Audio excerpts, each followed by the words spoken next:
A todas y a todos y muchísimas gracias por venir. En primer lugar, como hemos dicho hace un momento, pues pedir perdón por el retraso en el comienzo de esta ponencia. Informar de otro pequeño infortunio.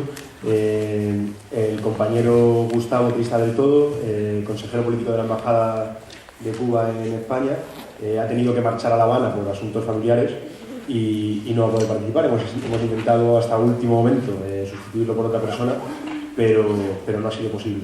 Entonces contamos para esta ponencia la primera de los procesos históricos de este congreso, que es comunismo, con la presencia de Carlos González Penalba y de Juan Iglesias. Paso a presentarlo brevemente y comenzamos.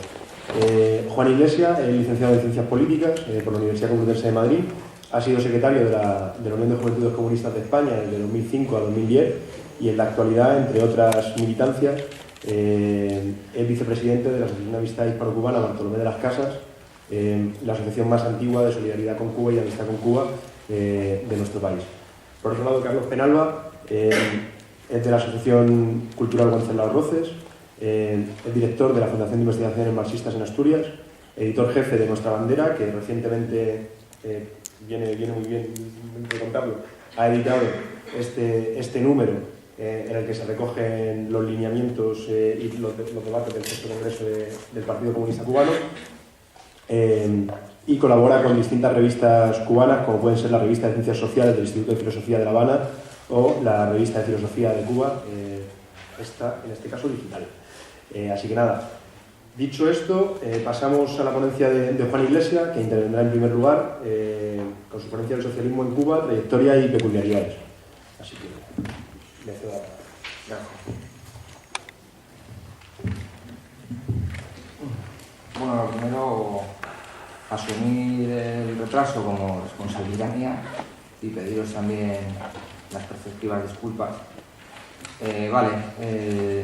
Después de esta confesión, lo primero de todo, quería agradecer el que se realicen estas jornadas y que tengamos este congreso, y que se tenga este debate, que yo creo que es bastante interesante, con un plantel de ponentes, excluyendo a mí, por supuesto, bastante potente y bastante prestigiado en lo académico y en lo activista incluso, y sobre todo también porque tiene un temario, ¿no?, bastante también extenso y yo creo que abarcar, no todos porque es imposible, pero sí los puntos fundamentales. Creo que tiene que ser un debate sobre qué es comunismo, ¿no?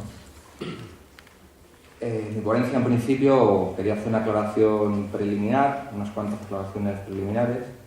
Evidentemente, supongo que habréis hablado del problema de la polisemia, por decirlo de una forma, en el comunismo, que es un concepto que tiene muchos significados, es una palabra que tiene muchos significados. Teoría, ¿no? Significa teoría, pues teoría política, teoría económica, teoría sociológica, teoría histórica, etc. También significa, pues, hace referencia a un movimiento político y hace referencia también a un sistema político, ¿no? Los sistemas políticos llamados comunistas o socialistas, ¿no? Se habla más bien, cuando se habla de los sistemas políticos inspirados en el comunismo, en la teoría comunista, se habla más bien de socialismo, países socialistas, etc., ¿no?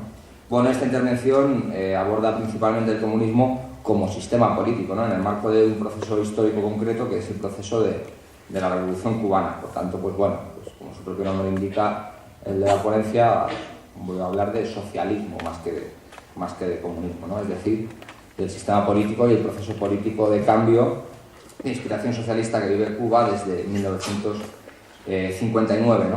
Un proceso que se autoproclama como derecho socialista y que es un proceso dirigido por un partido comunista, ¿no? No desde su origen, como veremos, pero sí en el punto decisivo de tránsito de este proceso político, tomó la dirección una formación política que se calificó de comunista, de partido comunista. En este sentido, lo que intento plantear es que Cuba no es un país cualquiera dentro del conjunto de países socialistas que, como ya sabemos, fueron más o menos importantes en el siglo XX, no por el número que había, que nunca hubo más de apenas una veintena en sus mejores momentos, en los años 70, países que se autoproclamaban constitucionalmente e institucionalmente socialistas, no eran muchos numéricamente, pero bueno, la existencia de un bloque político, económico y militar de países socialistas que confrontaba con otro bloque político, económico y militar de países capitalistas imperialistas, pues daba importancia a esa escasa veintena de países socialistas que hubo en la mayoría de las décadas centrales del siglo XX. Ya digo, no es un país cualquiera de entre esos países, por varias razones, ¿no? La primera es porque, bueno, como ya sabéis todos, es el conjunto de países, la mayoría de esos países desaparecieron en el proceso del año 1989 a 1991. De ese conjunto de países solo han sobrevivido en el siglo XXI 5, son con todas sus peculiaridades: China, Laos, Vietnam, la República Popular Democrática de Corea y Cuba, ¿no? Luego podemos hablar de si se han ido incluyendo otros o si hay otros países que están intentando o se plantean el socialismo en el siglo XXI como un objetivo, pero el caso es que de la quinta de países del siglo XX solo quedan esos 5, y entre esos 5 está Cuba, con unas peculiaridades muy sui generis, ¿no? Muy sui generis. Por tanto, de entre el grueso de países del siglo XX, Cuba es uno de los que ha traspasado el umbral del siglo XXI, y luego dentro de esos países ya tenía otras características que lo hacían distinto dentro de su género. Voy a señalar dos, obvias, pero que no por ser obvias dejan de ser menos importantes, ¿no? Y de hecho, una de ellas, la primera, creo que define su singularidad, ¿no? Su peculiaridad. Es la cuestión geográfica, ¿no? Seguramente estaréis hartos de oírla, pero no deja de ser fundamental destacarla. Cuba es el único país de América Latina, es el único país del hemisferio occidental, que es el hemisferio de las Américas, justamente, donde ha triunfado una revolución socialista, ¿no? Y no solo se da esa peculiaridad, sino que además es un país que está, como todo el mundo sabe, a 90 millas de Estados Unidos. Y Estados Unidos es la principal potencia antagonista del modelo socialista, de cualquiera de los modelos socialistas que podamos definir o categorizar o modelizar, que ha habido en el siglo XX y que se presume que pueda haber en el siglo XXI. Esto le da una situación, una ubicación, pues peculiarísima al proceso político cubano. Ni la Revolución Rusa, ni la Revolución China, ni los socialismos de Europa Oriental, ni los experimentos socialistas que ha habido en África han tenido la cercanía tan sentida, tan constante y tan permanente de Estados Unidos. Y no solo eso, sino que además, como la historia nos enseña, Estados Unidos, aparte de ser el principal antagonista político, económico y militar de los modelos socialistas que hubo en el siglo XX y que se presume que haya en el siglo XXI, tiene una trayectoria, pues, de injerencia permanente en la isla de Cuba, con lo cual eso, pues, también es una peculiaridad muy interesante. Esto tiene su pequeña consecuencia teórica, ¿no? Y es que el conjunto de los marxismos, digamos, mayoritarios u oficiales, ¿no? Oficiales en el sentido de los marxismos que se cultivaban o bien en las organizaciones partidarias de los partidos comunistas oficiales de la tradición de la Tercera Internacional, o bien en los gobiernos socialistas del siglo XX, esa teoría planteaba, pues, que en el hemisferio occidental, en el hemisferio de las Américas, una revolución socialista era imposible si primeramente no caía o no triunfaba en el núcleo del continente, que era precisamente Estados Unidos, que se concebía como el núcleo justamente porque era el país, desde el punto de vista capitalista, más desarrollado del continente. Esta teoría era, digamos, un trasunto, ¿no? Una traslación mecánica de la teoría vieja ya, de los debates de la Segunda Internacional de principios del siglo XX, que decía que solo Alemania, Francia e Inglaterra eran países, desde el punto de vista ya no incluso europeo, sino desde el punto de vista internacional, mundial, ¿no? Que estaban maduros para el socialismo, ¿no? Y que por tanto solo en esos países podía triunfar una revolución socialista. Bueno, así como la Revolución Rusa en el 17 quebró esa tesis, ¿no? Porque Rusia, digamos, que desde ese punto de vista del marxismo, no de algunas aportaciones del viejo Marx, como seguramente habréis visto en estas jornadas, sobre la posibilidad de socialismo en Rusia con determinadas peculiaridades, pero bueno, no estaba en las previsiones del marxismo oficial de la Segunda Internacional en la revolución en un país como Rusia, por, ya sabéis, su escaso desarrollo de las fuerzas productivas y demás, como tampoco estaba en los marxismos de los años 30, 40 y 50 previsto, los marxismos oficiales, que una revolución pudiera triunfar en Cuba, un país que desde el año 1898 tenía una situación de subordinación explícita con Estados Unidos, que era la principal potencia de las Américas, la principal potencia del continente americano, pero de todo el mundo desde 1945. En ese sentido, Cuba se constituyó muy pronto como un paradigma revolucionario, de revolución socialista, pues comparable a lo que es, a lo que fue en su momento, ¿no? Y a lo que es ahora desde el punto de vista historiográfico China y Rusia, ¿no? Si pudiéramos hacer tres modelos, digamos, arquetípicos de procesos socialistas o de revoluciones socialistas en el siglo XX, pues seguramente tendríamos que mencionar Rusia, China y Cuba. Luego, otros por su influencia, por su referencialidad y por el impacto duradero y permanente que tuvieron en esferas de su ámbito de influencia inmediato, sobre todo continental, Cuba en América Latina, China en Asia, sobre todo el sudeste asiático, y Rusia en Europa, sobre todo en Europa del Este. Y bueno, confrontándonos, digamos que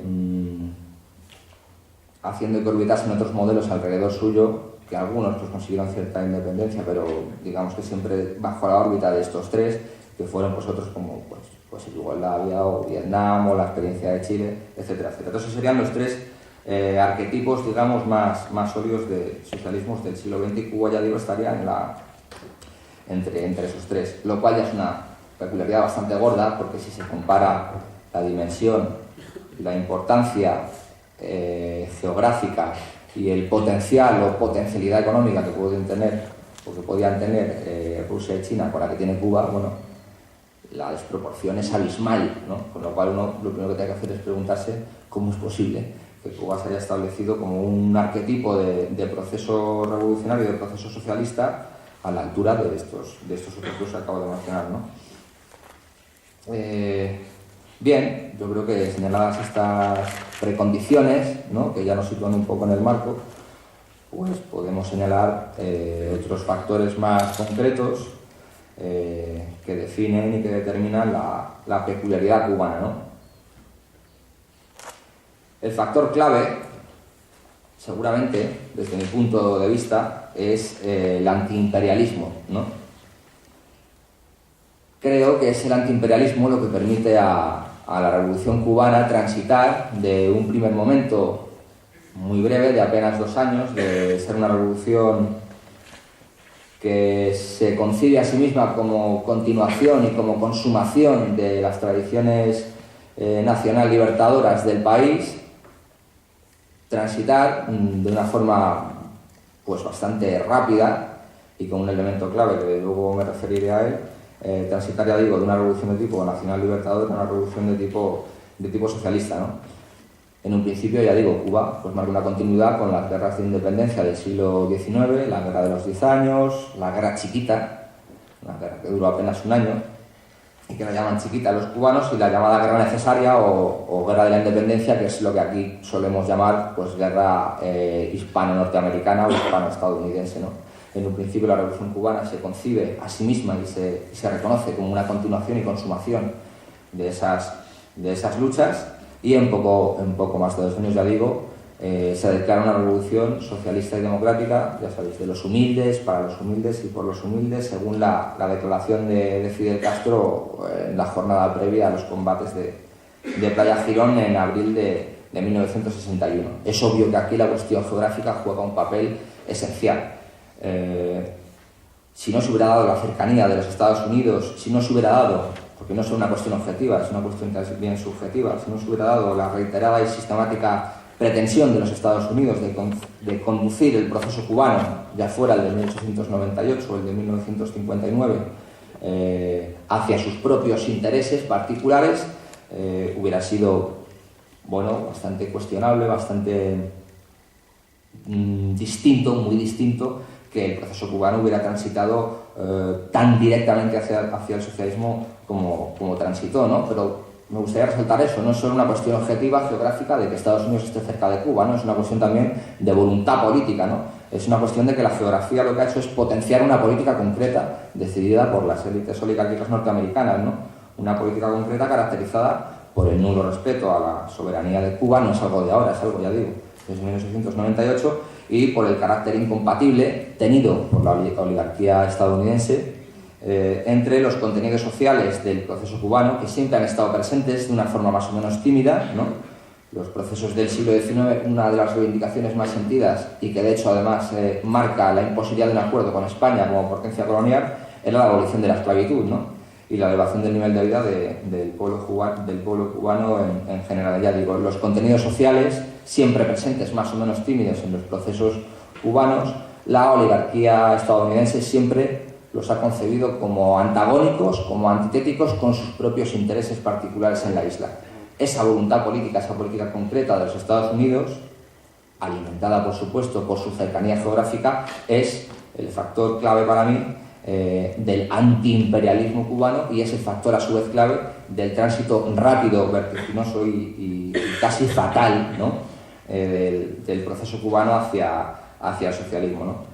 Por tanto, la confrontación directa, frontal y sobre todo en sus inicios, a vida o muerte, entre el proceso cubano y la presencia, omnipresencia de Estados Unidos es lo que ha marcado el proceso cubano desde su raíz.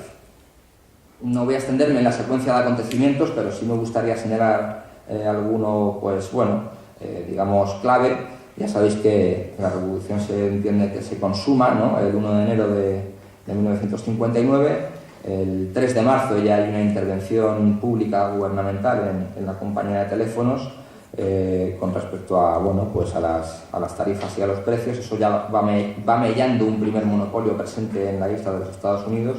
Luego también se toman medidas de rebajas tarifarias con los alquileres y demás productos de primera necesidad que van rebajando a su vez, erosionando los monopolios que existen en Cuba de los Estados Unidos.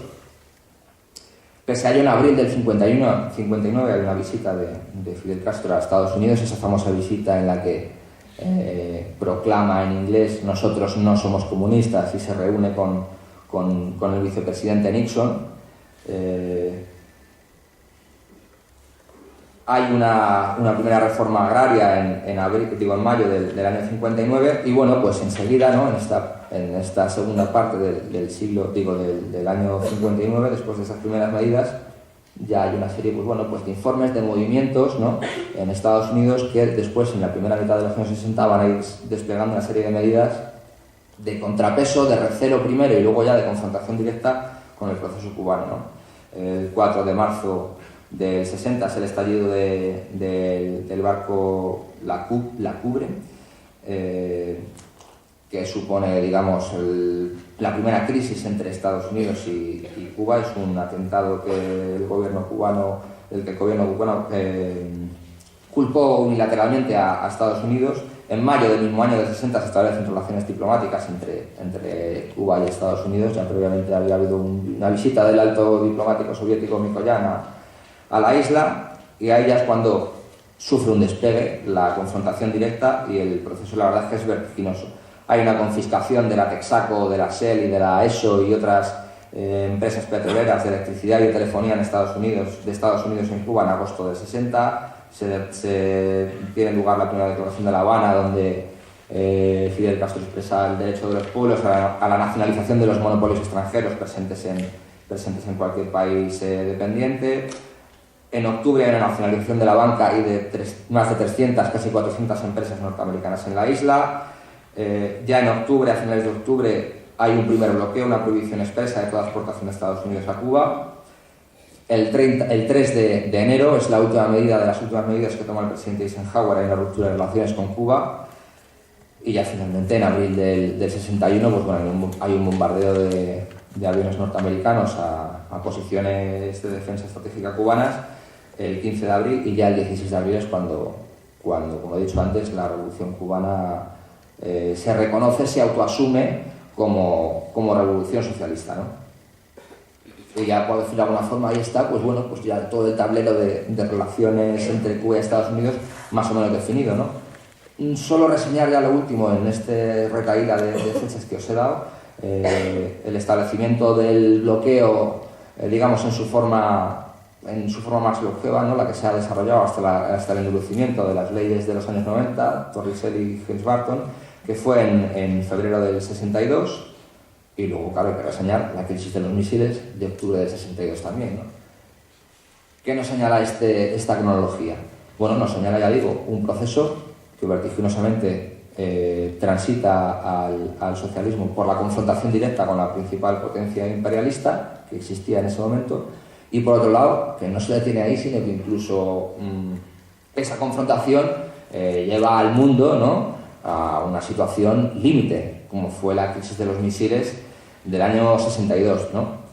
Ningún proceso revolucionario, desde mi punto de vista ninguno, tuvo una respuesta tan agresiva por parte de los Estados Unidos ni de cualquier otra potencia imperialista. Ninguno. Ni la guerra civil rusa, creo yo, con el nivel de destrucción que supuso, destrucción buscada, evidentemente, para dificultar el proceso de reconstrucción posterior, ni la revolución rusa, ni la revolución china, ni los procesos en Europa del Este, porque eso, digamos, que estuvo determinado por un reparto de zonas de influencias asumido por las dos partes,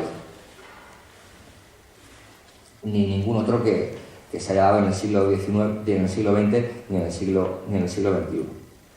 De todas formas, ya digo, el antiimperialismo cubano, del proceso cubano, no puede entenderse como mero y simple antinorteamericanismo, ¿no? Porque en todo caso, además, el antiimperialismo es un fenómeno, pues, presente en otros procesos socialistas, aunque no se da con la intensidad que se da en Cuba. La originalidad cubana no solo se da por su intensidad, ¿no?, por la intensidad de este antiimperialismo, sino porque en ese antiimperialismo están presentes dos elementos que están casi fundidos, ¿no?, que son casi uno, pero que se refieren a dos esferas distintas, ¿no?, o a dos escenarios, a dos planos distintos del mismo problema del antiimperialismo. Es el patriotismo, ¿no?, y el latinoamericanismo. Hablo de patriotismo, ¿no?, en contraposición a lo que algunos llaman nacionalismo, porque yo creo que bueno, pues que aparte en nuestro entorno sociocultural, ¿no?, incluso en la tradición política del socialismo entendida de una forma amplia, nacionalismo se referencia, pues bueno, pues con un universo de conceptos y de categorías, ¿no?, que pueden ser progresistas o pueden ser conservadoras, ¿no? El nacionalismo es un cajón desastre muy particular, ¿no?, pero que nos referencia, digamos, a una serie de elementos que no tienen que ver mucho o que no tienen que ver completamente, que podrían distorsionar lo que en Cuba, ya digo, he preferido llamar, y lo que los propios cubanos llaman, patriotismo, ¿no? Porque además, sobre todo, es un sentimiento nacional que se vincula mucho a lo que he dicho antes, que es el latinoamericanismo, ¿no? Me parecería una contradicción que habláramos de nacionalismo cubano y de latinoamericanismo. No lo es tanto si entendemos, pues, que los nacionalismos sudamericanos, los patriotismos sudamericanos, latinoamericanos, tienen ese componente de unidad continental latinoamericana, ¿no? El patriotismo es el corazón de la Revolución Cubana desde su comienzo, ¿no? Está presente en el sentido y en la orientación antiimperialista, y es lo que le permite presentarse como una continuación de los procesos de liberación nacional y de los padres de la patria, Máximo Gómez, Antonio Maceo, José Martí, etcétera, etcétera. Respetando y conectando y estimulando, evidentemente, el fuerte carácter social y popular que tenía este patriotismo primigenio, originario del proceso cubano, como ya he dicho antes, ¿no? Por su parte, el latinoamericanismo, la búsqueda de la unidad latinoamericana, lo que hace es recoger el legado de los planteamientos, pues, de Bolívar y de otros líderes latinoamericanos de la independencia. Ya hemos visto que esto ha marcado un paradigma, digamos, de intentar fusionar, de intentar fundir, pues, la cuestión social, ¿no?, la cuestión de clase, la cuestión de la contradicción entre explotados y excluidos dentro de cada país latinoamericano, buscando la unidad de todos los países latinoamericanos, con la unidad, con la resolución del problema entre la unidad latinoamericana y los países imperialistas, los Estados Unidos como potencia imperialista, es decir, la contradicción entre Estados Unidos como potencia explotadora y el conjunto de los países latinoamericanos como potencias explotadas. ¿De tiempo cómo voy, perdón? Vale. Vale.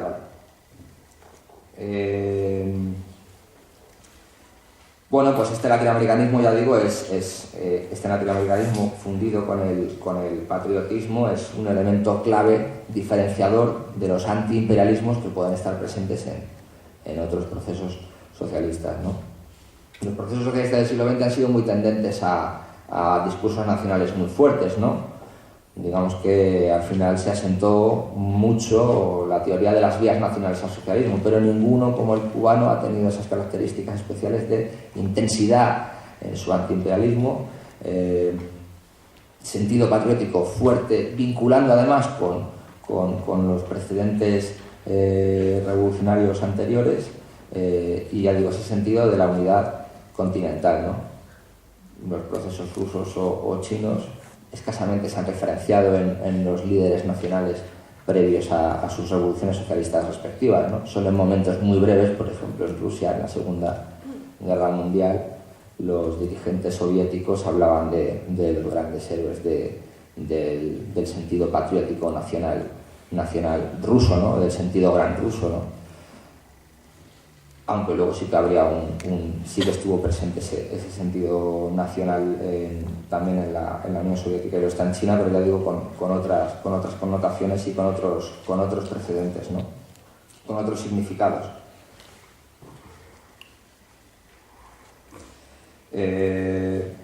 Bien, la proyección o la consecuencia natural de este antiimperialismo y de este latinoamericanismo, una de las consecuencias más resaltadas, más explícitas, ha sido la abigarrada, la continuada y la densa política a nivel internacional que ha desarrollado la Revolución Cubana, ¿no? Un verdadero, podríamos hablar, de hiperactivismo cubano en la arena internacional, ¿no?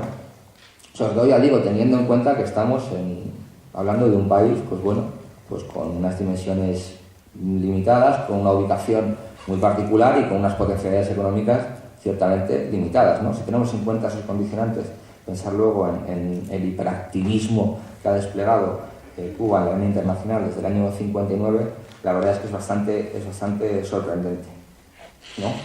El activismo cubano en la arena internacional pues ha pivotado básicamente sobre dos ejes, ¿no? Las misiones internacionalistas de carácter militar, que fueron en su momento las más reconocidas, ¿no? las más conocidas, como las de Angola o Etiopía en los 70, pero también están pues, las famosas misiones internacionalistas del Che en el Congo y en Bolivia, todo el apoyo que hubo a las guerrillas latinoamericanas, etcétera, etcétera. A medida que las guerrillas latinoamericanas fueron perdiendo influencia, las misiones de tipo educativo, de tipo sanitario, fueron cobrando más importancia, aunque estuvieron presentes desde el primer momento del proceso cubano, desde el primer momento, ¿no? Me refiero, por ejemplo, a las campañas de alfabetización que hubo en Nicaragua con los sandinistas, que hubo en Guatemala, que hubo en Haití, luego las misiones Milagro, ¿no? Las operaciones gratuitas de cataratas a invidentes, etcétera, etcétera, y todo este conjunto de medidas que con el desarrollo de los procesos bolivarianos ya en el siglo XXI pues se han desarrollado bastante.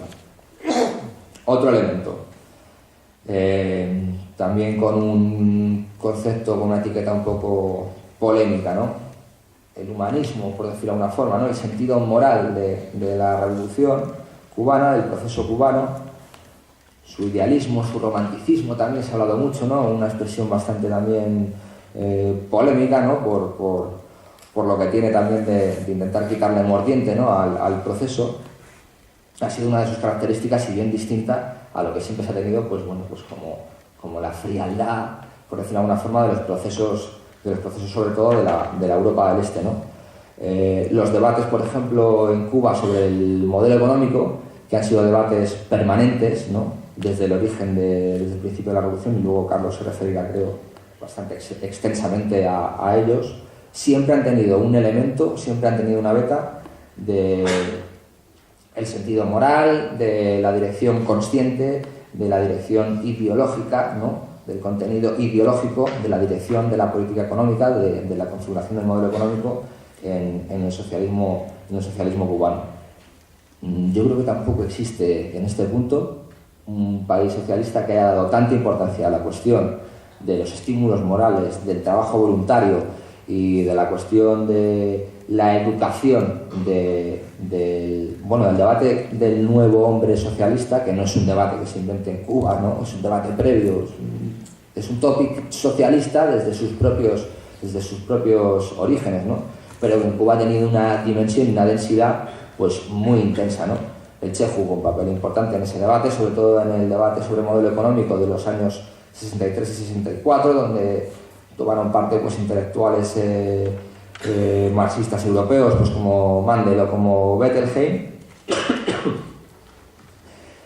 En los años 70, cuando se discutió autocríticamente, porque la autocrítica también ha sido un elemento muy presente en el proceso cubano, sobre los excesos igualitaristas de los años 60, y se adoptó lo que se llamó el sistema de dirección y planificación de la economía en el año 75, también estaba ahí el debate sobre la cuestión del trabajo voluntario, los estímulos morales, y la cuestión pues, bueno, de la educación del hombre nuevo, del socialismo. Y en los años 80, en el año 85, que se da el proceso de rectificación de tendencias erróneas, previo a la perestroika de la Unión Soviética, también se da un debate sobre el modelo económico, porque entendían que las decisiones tomadas en el año 75-76 habían sido demasiado calco y copia de los modelos europeos, de socialismos europeos y de los modelos soviéticos. Bueno, pues cuando se hace la autocrítica en el año 75-86 también está presente el debate sobre la cuestión moral. Ese debate se trunca, el de la rectificación, en el año 90, con la caída de los países socialistas, es cuando entra el debate del periodo especial, y ahí vuelve a aparecer la cuestión moral, y también en este proceso actual de actualización del modelo cubano, de actualización del modelo económico, también está presente esa cuestión, ¿no? Es una constante en la Revolución Cubana, ya digo, tanto la presencia del debate económico, intentando buscar un modelo autóctono, eso está presente en los años 60, sobre todo en las propuestas del Che de industrializar rápidamente el país, entendiendo pues, bueno, que el país tenía que abastarse sobre sí mismo, se tenía que autoabastecerse con sus propios recursos, ¿no?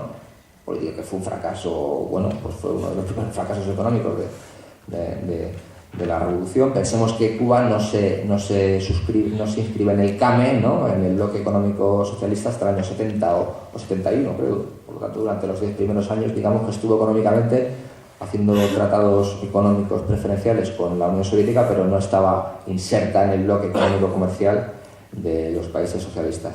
Ya digo, pues en ese primer momento de la industrialización, en el segundo momento del 75 sí que hay una mayor mimetización con las estructuras políticas y económicas de la Europa del Este, pero en el año 85 con la autocrítica enseguida se vuelve a intentar buscar un modelo propio, que en el año 91, con el debate del periodo especial, ya no se convierte en una opción más, sino que se convierte en una necesidad, porque, digamos, por decirlo vale pronto, ya no hay que copiar, ya no hay donde copiar nada, porque el bloque de socialismos europeos, el CAME, se ha disuelto, la Unión Soviética ha explosionado, y bueno, pues la relación con China pues no era en ese momento suficientemente extensa como para que en Cuba se dieran los procesos que se daban en China en esos momentos, ¿no? Otra cosa, ya digo, es el debate en estos momentos, ¿no? Otro elemento, y voy concluyendo. Otra palabra que no he encontrado un sinónimo mejor, ¿no? Pero que no he podido resistirme a hablar de esta cuestión, ¿no? El pragmatismo de la Revolución Cubana, ¿no? Ya me he referido más o menos a ello previamente, ¿no? Su sentido crítico y autocrítico, ¿no? ¿Podemos decir que es una peculiaridad? ¿Podemos decir que otros socialismos no han sido autocríticos? Bueno, por lo general los socialismos han sido más autocríticos de lo que el Vox Populi y sobre todo los medios de comunicación, la imagen que dan, suele dar a entender, pero el sentido pragmático y autocrítico de la Revolución Cubana ha sido bastante más intenso y bastante más sincero seguramente que en otros procesos, justamente porque ha dado de sí resultados que han permitido la supervivencia del modelo más allá de los procesos del año 89-91, ¿no? y yo creo que eso es importante resaltarlo, ¿no? Me voy a referir a 3 o 4 cuestiones ya formales y ya voy a concluir, también que entiendo que son peculiares. El proceso de institucionalización de las formas políticas del proceso cubano es bastante distinto al que se dio en todos los procesos socialistas en el siglo XX.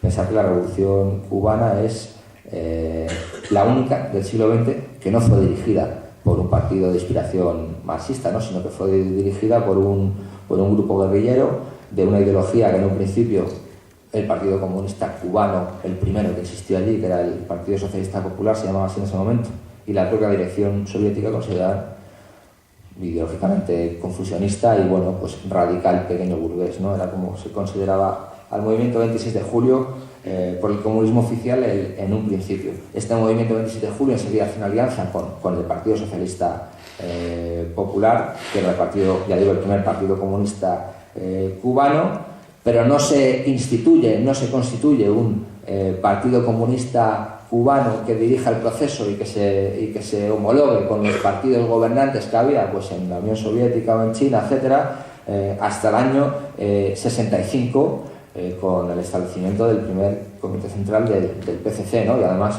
pensar que el anticomunismo era un elemento muy arraigado y muy presente en Cuba en los años 40 y 50, por eso el primer partido comunista cubano tuvo que cambiar su nombre.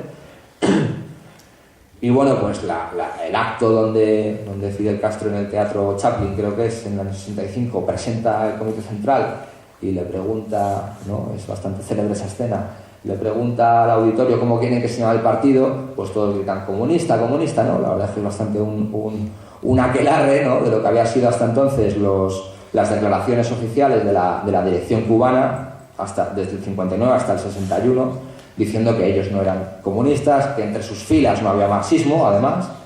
Eso lo dijo Fidel Castro antes incluso de entrar en La Habana, que en ese ejército no había marxistas entre sus filas. Y bueno, ya digo, y las primeras confrontaciones que hubo en el gobierno revolucionario fueron precisamente entre los que decían que se iba al socialismo y los que decían que no se iba al socialismo de ninguna de las maneras, ¿no? Que cosas más raras estaban diciendo, ¿no? Por lo menos en un primer momento esas fueron las confrontaciones que se dieron, ¿no? Entre Urrutia, Fidel Castro y demás. Ya digo, pues esa proclamación pública, ¿no? de que el partido conductor de la revolución, que se llamaba el Partido Unido de la Revolución Socialista en ese momento, que se iba a llamar comunista, digamos que fue una especie de exortización del anticomunismo arraigado y presente en Cuba en los primeros momentos de la revolución. Aunque el partido, ya digo, se instituye en el año 65, no tiene su primer congreso hasta el año 75. Hasta el año 75 no tiene un primer congreso. Y luego los congresos del Partido Comunista Cubano, pues bueno, han tenido una periodicidad pues muy sui generis también, ¿no? Destaca mucho de los procesos, por ejemplo, que se dieron en la Unión Soviética, en China y en toda Europa del Este, donde enseguida, en pocos años, los partidos socialdemócratas y comunistas se unificaban, enseguida había una constitución socialista, enseguida había unas instituciones, una junta de planificación, un plan quinquenal, etcétera, etcétera. En Cuba eso fue un poco más lento. No hubo una constitución de carácter socialista hasta el año 76, ¿no? Por tanto, ya digo, pues bueno, pues en esos primeros años las formas, digamos, laxas, flexibles, propias de un movimiento de liberación nacional en un principio, dieron lugar a formas políticas propias más homologables a las formas políticas de los países socialistas mayoritarios en esos momentos. Bueno, eso fue un proceso más largo, la formalización del socialismo cubano fue más largo que su declaración expresa de ser un proceso que se dirigía al socialismo, ¿no? Por tanto, ahí queda la cuestión del proceso de institucionalización. Luego, en los años 90, ya digo, cuando desapareció el bloque socialista, lo que se dio fue una reafirmación de los elementos de carácter de liberación nacional, ¿no? Por ejemplo, pensemos que los estatutos del Partido Comunista Cubano en un principio lo definían únicamente como marxista-leninista, luego ya en las reformas del cuarto congreso en el 91 lo definen marxista-leninista y martiano, ¿no? La Constitución cubana del 75, en su preámbulo, habla de que el pueblo cubano está guiado por la doctrina victoriosa del marxismo-leninismo, ¿no? Luego, en la reforma del 93, habla de que están guiados por el ideario de Marx, Engels y José Martí, ¿no? No es que la aspiración martiana no haya estado presente, como me he encargado de decir durante toda la intervención, pero sí que es cierto que después de los años, después del colapso de las experiencias europeas del socialismo europeo, de corte soviético, sí que eso se refuerza, se intensifica muchísimo más, ¿no? Se intensifica muchísimo más. Sí, tengo que ir concluyendo, me temo. ¿Cuánto llevo? Vale. Dos últimas cuestiones, una muy brevemente. La educación, la capacitación, la inversión de recursos humanos en capital humano, que diríamos, es una de las constantes permanentes de la revolución desde sus inicios. Creo que eso también marca una diferencia con los modelos socialistas de otras esferas. Y luego, lo último, la cuestión del paradigma político que instituye la Revolución Cubana, no en el sistema político que se establece allí, sino en el modelo de toma de poder, ¿no?, que es el de las estrategias guerrilleras, ¿no? Ese modelo ha tenido una influencia enorme en América Latina, ¿no? Durante 3 décadas, los 60, los 70 y los 80, ha sido la vía privilegiada, la vía que siempre han intentado aplicar, ¿no?, implementar los movimientos revolucionarios en América Latina, muchas veces en contra de los partidos comunistas oficiales, ¿no? Pensemos, por ejemplo, en los conflictos que hubo entre la guerrilla del Che y el Partido Comunista Boliviano, o incluso también en Nicaragua, entre el Partido Comunista Nicaragüense y el Frente Sandinista. Pero luego también ahí la Revolución Cubana fue muy pragmática, y cuando las estrategias guerrilleras se imposibilitan por la desaparición del bloque socialista, porque ahí había, bueno, una pretensión de mimetizar el proceso cubano, de decir, bueno, nosotros tenemos una guerrilla, montamos una guerrilla, accedemos al poder, y como existe una confrontación entre dos bloques, está la Unión Soviética, enseguida digamos que la Unión Soviética podrá proteger o dar cobertura a ese proceso, como se intentó, por ejemplo, en Nicaragua. Cuando no existe la Unión Soviética, esta perspectiva se hunde, y por tanto los movimientos guerrilleros entran en una crisis y en su práctica desaparición, ¿no?, en los años 90. Los procesos latinoamericanos cambian de paradigma, y estamos en el paradigma ahora, pues, venezolano, bolivariano, ¿no? La Revolución Cubana no tiene ningún problema en cambiar a su vez su orientación internacional en ese punto también, ¿no? Bueno, haciendo resumen de la intervención, ¿cómo podríamos resaltar los elementos, las peculiaridades, ¿no?, aparte de la geográfica y el hecho, ya digo, de que ha sido uno de los 5 únicos socialismos del siglo XX que han conseguido cruzar el umbral del siglo XXI? El debate sobre la cuestión moral, ¿no?, el debate sobre el modelo económico con todo lo que tiene eso de autocrítico, ¿no?, de búsqueda de un modelo autóctono, la cuestión de la tradición de liberación nacional democrática muy presente en el proceso cubano, la cuestión de la capacitación de los recursos humanos, ¿no?, la capacitación técnica profesional o calificación de los cubanos y las cubanas, y luego su impresionante, ya digo, intensa, su hiperactivismo en política internacional, ya digo, dadas las dimensiones que tiene un país como Cuba a 90 millas de Estados Unidos. Creo que eso es lo que marca la peculiaridad cubana, y bueno, creo que eso es lo que he intentado más o menos resaltar en esta ponencia. Cómo estas peculiaridades se transformarán en el proceso actual es lo que ahora mismo está debatiéndose en el conjunto de las instituciones estatales y partidarias cubanas, y bueno, es un debate abierto, y todos estamos muy atentos a ver cómo se resuelve finalmente. Nada más.